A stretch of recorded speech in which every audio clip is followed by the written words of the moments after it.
Okay.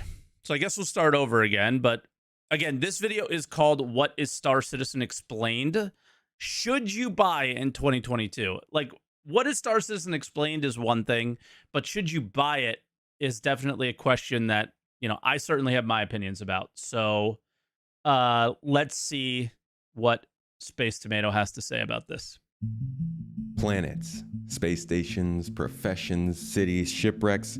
Star Citizen is a massive, super detailed, very glitchy, interactive, space-based MMO that's been in development for a whopping 10 years now. So you can't see it. Actually, let me remove myself for a moment and fix something, but the just so you can read that. Disclaimer, Star Citizen is not yet an MMO. It still requires plenty of work, right? Like, that's obviously a pretty important thing there to have for your disclaimer, right? So, because everybody does say MMO, and I'm glad he did add that, right? Because that is very kind of important, because I don't know if you would classify it as an MMO just yet, and you don't want people who are considering spending money to get the wrong impression. Now, despite these items being built and added year after year, many say it's a scam. However, many more swear by it being one of the best gaming experiences available. And with these kinds of extremes, you can understand why even many more are constantly wondering, is it worth buying? I won't answer. The amount of people that come to my stream and ask, is Star Citizen worth it, is insanely high. Way more than ever before.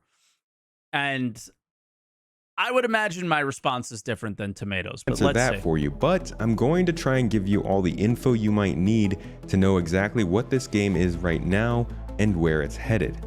Because this is a unique project, and there's a lot to consider here besides just the game that you're playing.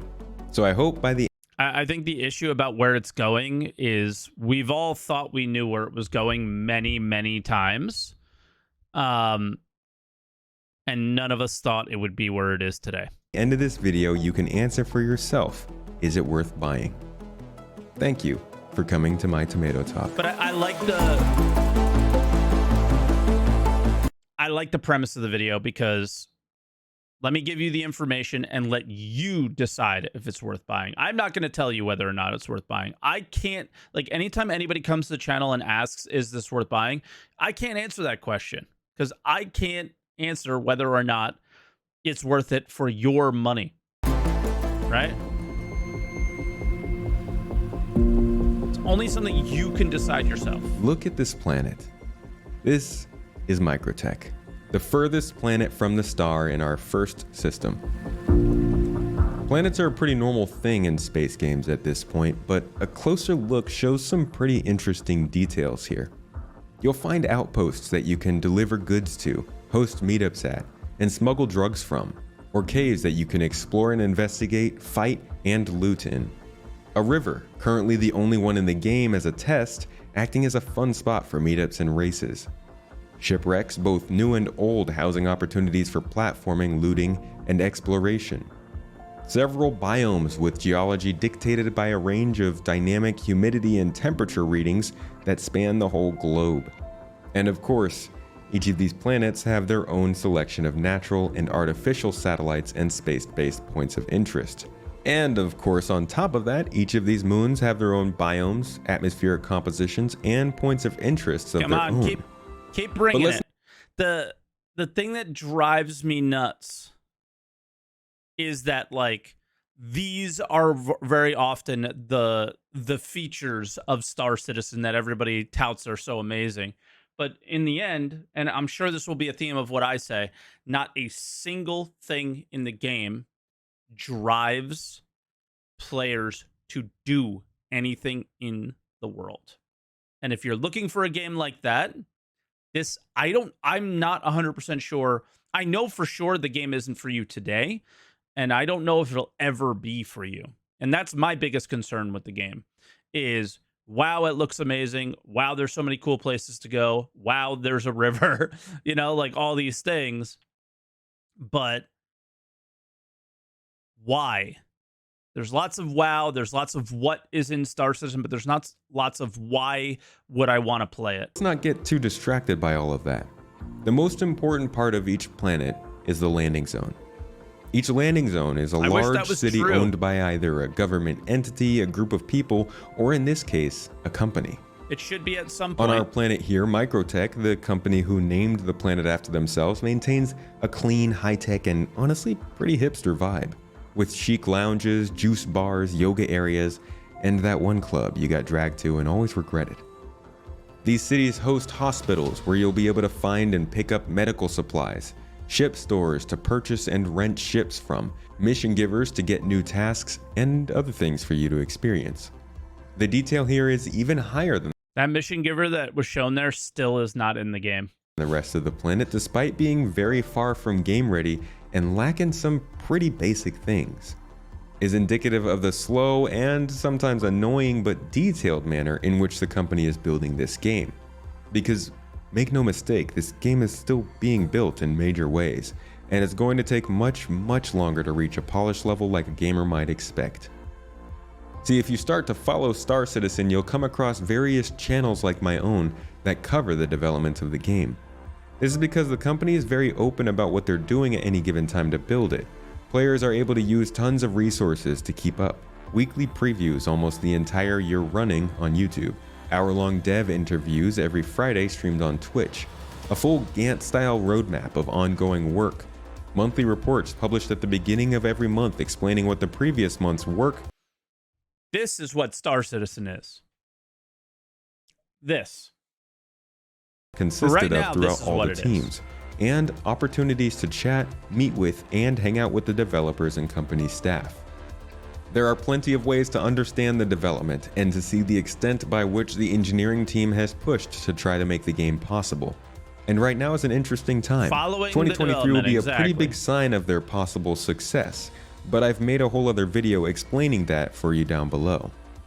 But that push to make the game work for us now is also kind of a downside in the long run. See, building a game while building the engine for the game leads to some very buggy experiences.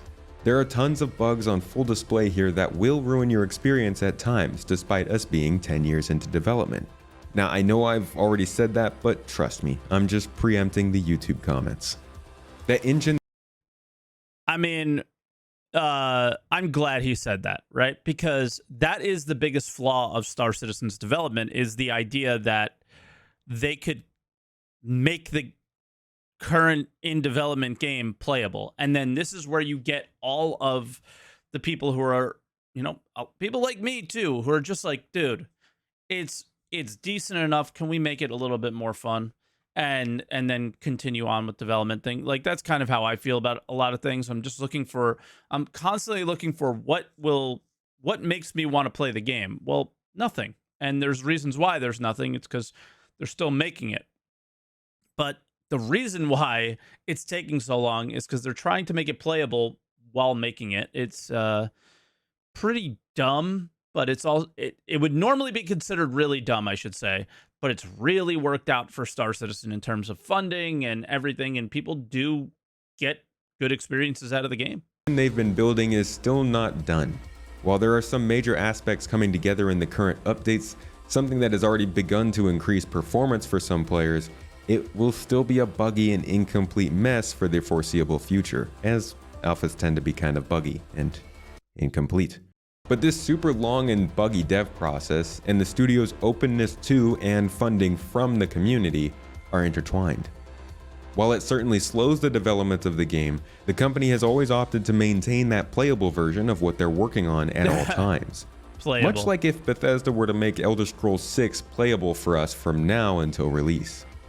It's not easy, and it pulls many resources away from actual forward progress, but it's also a key reason why a lot of players are still funding or starting to fund the development. They can see the work going into the project in real time and try it out for themselves.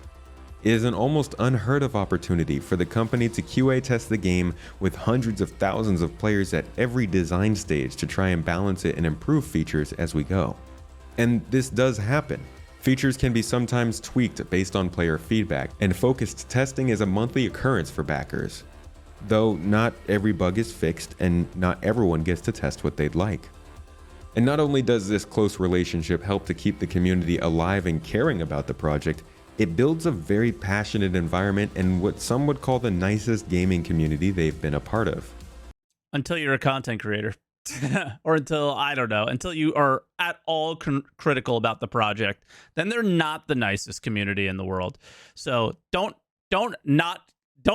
like, you better like the game. If you don't like the game, they're not very nice. Just letting you guys know. But yeah, in general, I think he makes a really good point. Again, the kind of all this stuff has really created this friendly environment, but that also is what keeps people caring about the game when in reality we probably shouldn't. Or a cult. This is important because this is what you're stepping into in 2022. The game is far from complete. The experience is largely one of unfinished features and sometimes broken mechanics. And many players only really take a small amount of time at the beginning of each quarter to see what the last update brought to the game before waiting until the next. Because none of the updates are significant enough. I think that's the best. He kind of breezes over it there. We got much more of the video. I'm sure he's going to touch on it at some point. But one of the biggest issues is each update is very like they're getting smaller and smaller in terms of impact. It feels like at times, I don't know. Like obviously, there's been big updates like looting and all these things, but they're never significant enough for that update to be the update that you play every day. Somebody in chat asked, will 4.0 be enough? Jab, no. Why would it be, right? There's still no economy, right? Or at least we don't think that there will be at the time. And I'll continue to go back to, will 4.0, a new location to explore, be the driving force behind playing the game consistently every day? No, there has to be something entirely different that drives players wanting to play the game. And I think we talked about this in a video the other day, was going to sleep thinking about SC. People don't do that because there's no reason to. The game is plagued by many issues and still makes many hesitant to try. There is a reason the popularity of this game is rising and thousands of new players are joining every week. The experience you can have here is still pretty unmatched. Yeah, that's 100% true. You will never have an experience like you have in Star Citizen. It's crazy. When you're a ship in a space sim, your experiences are limited. But as a player, you have the freedom to wake up on whatever space station you please. Even better, you can choose to always wake up on your ship, ready to be greeted by a beautiful new view every day. And as a player, you can walk into the store to buy all the armor, weapons, utilities, and even food and water you need in order to stock your ship up for you and your friends. Each ship with an interior comes with adequate storage for the necessary crew that you need to run it. And that's key, because once you leave that space station, you're on your own. Star Citizen plays almost like a roguelike in its current form. With every death resetting your inventory, you or a friend will have to return to your place of death to regain your belongings during this alpha phase, unless other players decide to steal your stuff. I wouldn't call that a roguelike. I would just call that like any other MMO. You die, you have to go back to get your body. Like, that's a classic MMO experience. And sticking with that visceral experience, once you do get in your ship and leave the station, descending to the planet is a truly special experience. With a vacuum giving way to atmosphere that varies based on planet, providing visual and audio feedback based on how your ship is doing on re-entry.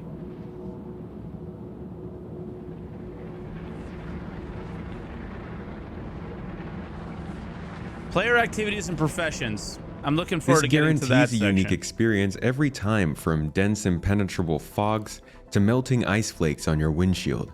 And once down on the surface, any number of missions are available to you. That being said, the current mission selection is still pretty limited, with FPS.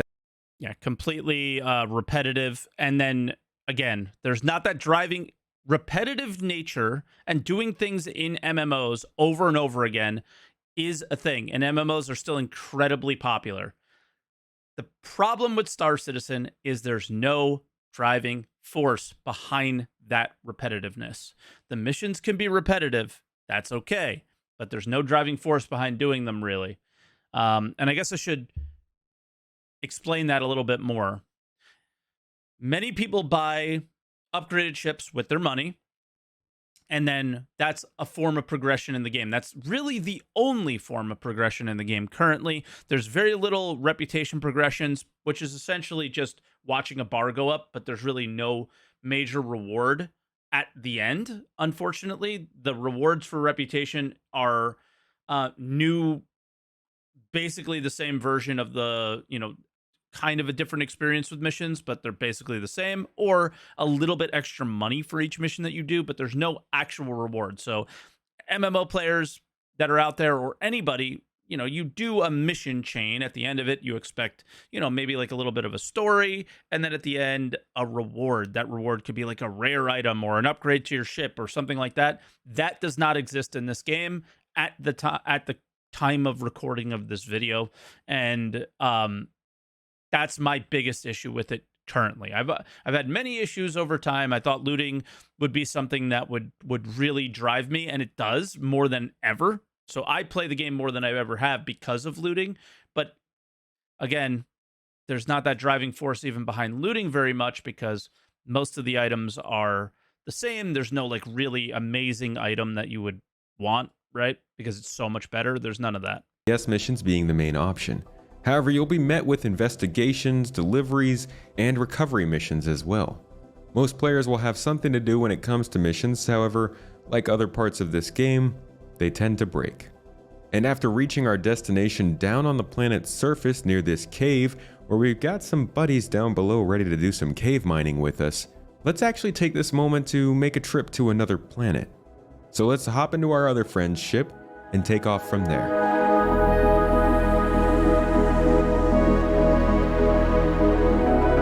Again, kind of an experience you can't have anywhere else. One of the best things about Star Citizen is the freedom of interaction. Being able to board my own friend's ship and continue along with my own duties as he pilots us out of the atmosphere is only a teaser of the complexity possible in a game like this, when player-ownable ships can reach up to almost a half a kilometer long. What we have here, though, is nothing like that. This ship is what the game would officially consider to be a small size. See, each ship is detailed quite a bit more than you might expect, with aerodynamics defining their atmospheric flight across every composition, specific components that only allow a certain size, and even living quarters to keep you and NPCs alive on small journeys and allow players to log off and on ships. Each ship... The living quarters are some of my favorite things out of the game. I don't know what excites people about space, but a lot of it for me is sci-fi, and the interiors of every spaceship, from Star Trek to Star Wars to I don't know, just there's so many different ones, and that basically has made me like The Expanse, especially for me, is when I feel like I'm kind of living in the Expanse universe when inside one of my spaceships. It does make me kind of like really get excited for the game and hope that it's a thing. Is a highly customizable home for its player, yet there are still many features from these ships missing.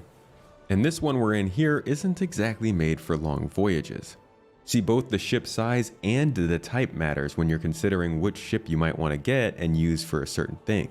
Luckily, we've got an exploration-based mothership that we can go ahead and land on. Another key feature of the game is the ability for you to put vehicles or ships inside of other vehicles and ships and transport them. So for now, we're just going to land our own ship inside of the mothership and make the jump from there.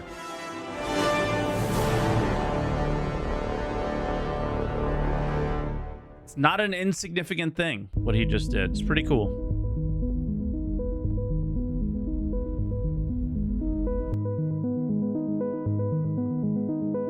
While not yet available, each ship will also feature life support and engineering systems, allowing players to control everything from gravity to atmospheric composition to which doors and airlocks are receiving power. This is the engineering profession, one of many planned for the game that aim to cater to a vast amount of players. There are already actually plenty of professions for you to try some gameplay out in. Currently in game, you'll find content for explorers, miners, salvagers, fuel junkies, foot combat, ship combat, cargo haulers, couriers, pirates, and bounty hunters. The content amount is not all equal across these professions, and much of it is actually player made so far, but the game is... He's so... With a positive twist, he's so balanced. He's so balanced, and I think people miss it because he definitely is, I guess, more optimistic about the project right now than I am. But he will always say, you know, there's more bounty missions than there are this, but it starts out with like all these things that you could do. And then when you go out and do them, you kind of realize how insignificant the things that you're doing are. That's the problem in my experience with the game. And again, if there was a driving force behind doing those things, like in any other video game you would play, because that would be the focus, not the visuals, doing those things would not feel as insignificant as they are. Is adding new aspects every year. The key to each profession, and Star Citizen's gameplay as a whole, is your sense of progression and accomplishment. Unlike many MMOs, Star Citizen is not a point-based game, it's skill-based. The only improvements in your gameplay will come from your proficiency at that game and your planning to use the proper equipment and tools at the proper time. This gives it a bit of an immersive feel, which actually goes deeper. Take medical gameplay, for example, something I explained in depth earlier this year. While many players can tap a button just to heal them or their friends rather basically, a true medic has more options to choose from if they please. They can understand the various drugs available to them at the hospitals and clinics and remember which drugs correspond to which injuries in order to save their crew some trouble. Or they can buy and maintain their own medical ship, allowing other players to receive more serious medical treatment from there. Yeah, but it's not as like in-depth as we're making it sound here. It's quite shallow when it comes to medical gameplay. I imagine it will get much more in depth.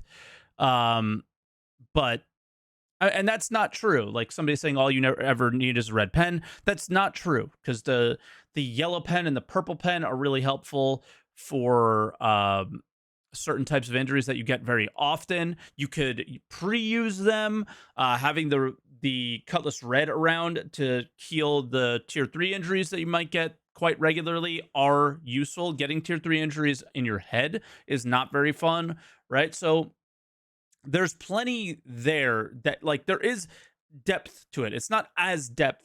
There isn't as much depth as I feel like he's making it sound, but I think he's not wrong. So that's the thing here, guys, is you have to sit here and think, is he explaining the game exactly what's happening? Yes. And I think you take his delivery and turn it into like this shill thing that it's not. And I'm just seeing a lot of comments in chat, and it's just, I don't think we're looking at this necessarily the right way. Somebody also said it feels like Space Tarkov to you, but you're really new. I think Star Citizen and Tarkov do get a lot of comparisons, but they're very different as well at the same time. And while drugging up your friends may be as simple as pressing a button, too much may actually have them overdosing, ending up in a worse state than before. Keeping each profession easy to pick up like this, but also difficult to master, is a key part of my draw to this game, and what hopefully will give it more entertainment value for a wider selection of people. And that was the profession and player activity section. It was incredibly small. So we get 10 minutes into the video, and he talks for 2 minutes and 15 seconds about the activities that you do in game and player careers, things like that. That should be the most telling feature of whether or not you want to buy Star Citizen. As far as a lot of people come, should I buy this game? Well, he spent the last 12 minutes kind of explaining how it's not a complete game yet. So he's giving you the information that you need to know. So if you are willing to be an unpaid alpha tester and try out the game at the very like bleeding edge of certain tech and all these things that they're making, then yeah, right? You should be pretty hyped right now. If you're looking for the next best MMO and you've been playing WoW or Eve or whatever for the last however long, yeah, maybe you wait until 2023, 2024, 2025, or never. You know, we don't know what's going to happen in the future. But that's for me personally. If I wasn't already like invested in having like, you know, a stream and YouTube and all these things into this, I would look at that and go, I don't know if I'm ready for this yet. There's the accomplishment side of that equation. As we arrive at our new destination, it becomes quickly apparent it's a corporate metropolis. The planet R-Corp, just like Microtech, is named after the owning company and has been used as a colossal manufacturing empire. But this isn't the only place you'll find R-Corp. The company also makes many of those components I mentioned earlier. They also have different divisions that will actually make deals and offer jobs to you. In a game that isn't about earning experience points, players are still looking for some form of progression and accomplishment outside of money. Yes. Reputation is the big player here. But only it's just not. recently being added to the game. But it's not, dude. Oh, that's like the most frustrating thing about this. And I'm not frustrated at Tomato here. I'm literally frustrated at CIG. It's the most insane thing. It just drives me insane. Is what I remember seeing this video that he's showing here, right? This is kind of like a beforehand, before it actually released, they showed the Reputation UI. And it was like, all right, here we go. Here we go. This is that progress that I need. This is that like IV drip. I'm going to go to sleep thinking about this game. Like, oh man, I really want to continue on through the Constantine Hurston mission chain or whatever, right? And then they put it in. And then as you gain, you just hit different goals and they just give you a little bit more money. So like he literally said at the beginning, players are looking for things that are, you know, progression that is more than just money. And then what did they do with the reputation system? They made it just money. And they haven't done any addition to it really at all. And they haven't. I would have loved to see this get a lot more love over the last, about year since they put it in. And it just hasn't gotten the love that I would have wished it did. And it seemed like such a sick opportunity to drive that player action, and they just didn't for me. I think some people definitely do it, and I will go through and try to gain max rep with everybody just to say I did it or just to do it, but that's it. You know, that would be the only reason behind it. I like to complete things in games, but it's been really hard for me because it just isn't enjoyable to do so yet. But yeah. This tracks the work you do for certain individuals and organizations and judges you based on how much they like you and how efficient you are at the job. As this changes for some factions, it will affect your standings with others. In the near future, these reps will begin to affect the way people react to you. As of now, it'll get you more jobs to choose from, better pay, and some interesting unlockables. But that's as long as things. But that's not a thing. There's only one unlockable. And it is the what is it? The CDF armor from completing the Xenothreat mission, which is an event that I don't think they're going to do anymore for at least a little while. And they haven't even completed the armor yet. So they've done Xenothreat 3 times, and I think we just have the chest, the arms, and the legs. Or not even the legs. I think it's just like chest and arms. And it's a reskin of something we already have, which is, I think you guys are downplaying what that actually, it doesn't matter if it's copy-paste and has a little sticker on it. If it's item ID is something unique and special, that's really all that matters in MMOs. But yeah, um, showing the Vandal mask there was a little, whatever it is, chest and head. I can't remember, but it's not significant at the moment, I would say. Things are working. There are undersuit was plenty of one, things yeah. to try out in the game right now. As a new player, you'll get plenty of entertainment out of taking on some player bounties in space, or boarding a space yacht taken over by pirates to battle it out alongside security. As a miner, you'll be able to visit asteroid belts, or drop down to the planet's surface, or even dive underground into caves to get some valuable gems. However, the caves can be a bit iffy. If you're a community person, player events are happening all the time with races, fleet battles, and meetups where you can see other ships. This is something that is, I think, where Star Citizen excels, is community and the events that they're pulling off. They're taking the sandbox element of the game and kind of making their own game and doing these things. And it's really special because, like I've been saying earlier, Star Citizen and CIG have not been able to do that yet for us. But in a lot of ways, people like Atmo Esports and just like general content creators have been doing a really good job with it. And these player events are sponsored sometimes by the studio themselves or by other companies like Tobii Gaming or Game Glass, and can get into pretty official esports territory if you want to start competing. And we haven't touched on the other side of those events, dynamic events, spawned by Star Citizen itself, which feature different scenarios every player can get involved in on either side.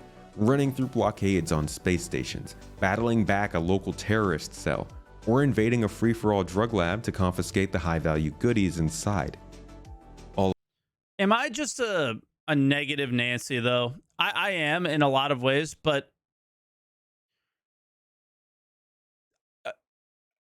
he's talking about how these dynamic events are a thing, I guess. But it's what's interesting about the dynamic events is, to me, they feel very much like a test for the actual, like, hey, when we go live kind of thing for story arcs and things like that.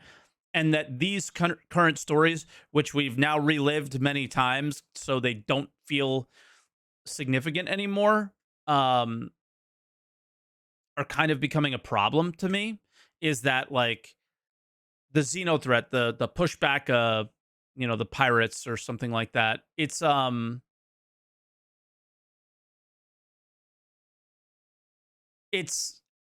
It was cool the first time. The going to the 890 jump and fighting alongside security was cool the first time. But their replayability, there really is no replayability with them, because they're kind of story-based missions. And I just look at them as the future of story arcs in Star Citizen. And Xeno Threat was really cool. Jumptown, kind of a replayable mission, so that one's fine. Same with the Ninetales Lockdown, although Ninetales Lockdown and breaking through the blockade that he mentioned, those are a little bit just imbalanced, and there's a lot of problems with that one that they need to work out. But yeah.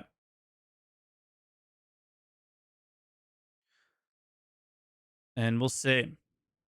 All of these things are taking place across 4 planets, dozens of space stations, massive space cloud formations, derelict ships, a dozen moons, underground bunkers, and other interesting locations. And there are always new additions being added every year. They aren't always significant, and sometimes you don't even notice them, but more and more of these quarterly updates are adding some fairly significant features and taking care of some of the more annoying bugs. The thing is, like, their significance, I just might be me, but their significance doesn't matter if there's no reason to do them. They can add exploration, salvage, bounty hunter V2, and I don't know, info running today. They can do it. They can add all of that today, have them in their tier 3 form, perfectly working. And if there's no driving force behind it, there's no point in doing them. And that's just the part that I'm confused by. These bugs are persistent. They'll keep popping back up as the code continues to change. Like I said, the engine is still being made, and many things like the interaction system are being worked on. So things tend to break and be annoying, and many of the bugs are not able to be consistently fixed by these 4-a-year updates. So don't get too excited too fast. Do your research so you understand how horribly glitchy this will definitely be for you at the current point, and make sure you understand the lack of any real in-game new player experience will make things a little more difficult. YouTube channels, in-game organizations, an incredibly friendly global chat, and a guide system on the website will all be there to help you. But the fact of the matter is the game is still struggling to supply that help for you in the game. Luckily, we have such a great community. That being said, this game is still only worth just trying out for many players right now, which is why the game is made free to play multiple times a year for you to jump in without ever spending a cent. Seriously, take this advice. It'll mean less raging in the comments section, which leaves everyone happier. There's a lot here to experience, and this was only an introduction that I hope gives you a cross-section view of what the game is about. Hopefully this gave you enough info to know if the game is right for you, but I would definitely recommend subscribing to this channel here if you really want to keep up to date with the game and know how it's getting along over the years. Yes. I also stream the game several days a week right here on this channel or over on YouTube if you're more interested in live gameplay and think that I cherry-picked all of my footage. And if you're looking for more in-depth videos like this that go deeper than my normal, I make a new one for my supporters every single month to thank those who help fund my ability to keep SpaceTomato going. They tend to go in-depth and cover the history of development more than just the right now. And if you'd like some more in-depth explanations of each aspect of the game, let me know in the comments below. I'm considering making this What is Star Citizen into an entire series to help describe how the game works in detail for people who are coming in. I think that would be a really good idea. I hope you learned something in this video, and I'll catch you in the next.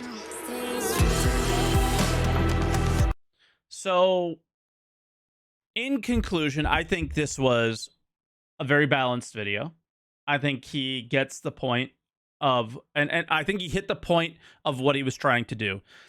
Put all the information out there and explain the game in his words and give you the ability whether or not you want to buy the game. I think that that was just exactly what he was going for, and he did it. It's again, it was in his words. It's how he sees the game. I see all the things that he's putting out there as exactly how it is, but the issue is that, again, I feel that there's no driving force behind it, and I think that's probably what most people who are looking for an MMO are looking for, at least in my experience coming from MMOs. It's all about going to sleep thinking about the game, going to sleep thinking about what you need to do next. Like, you can use leveling in MMOs as like that. Like, oh man, I played for 10 hours today. I'm level 50. I need to get to hit level 60 tomorrow. We're going to do this. I'm going to do that. And I'm going to do that.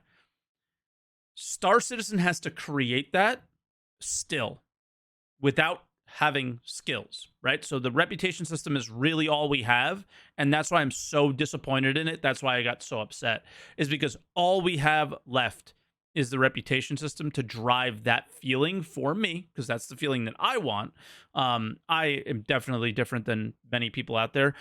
Star Citizen is, I think, the one thing that maybe he kind of glossed over or like didn't really go into is that it kind of appeals to, maybe he did, is it appeals to many different types of gamers and for different reasons.